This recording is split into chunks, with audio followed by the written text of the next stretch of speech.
வச்சுக்கிட்டு menstrual கப்ஸும் டாம்பூன்ஸும் use பண்ணிட்டு இருக்கீங்கன்னா அதுவும் சேஃப் இல்லை.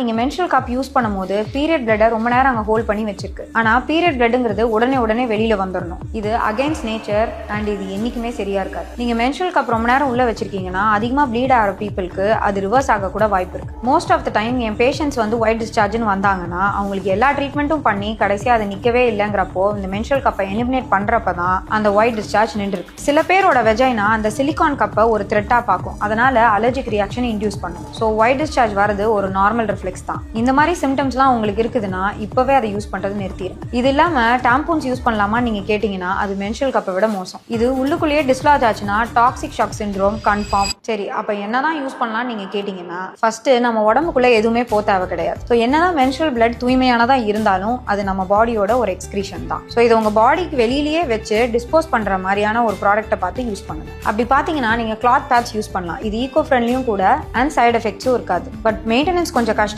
தான். ப்ராப்பரா வாஷ் பண்ணி அதை சன்ட்ரை பண்ணி யூஸ் பண்ணுங்க.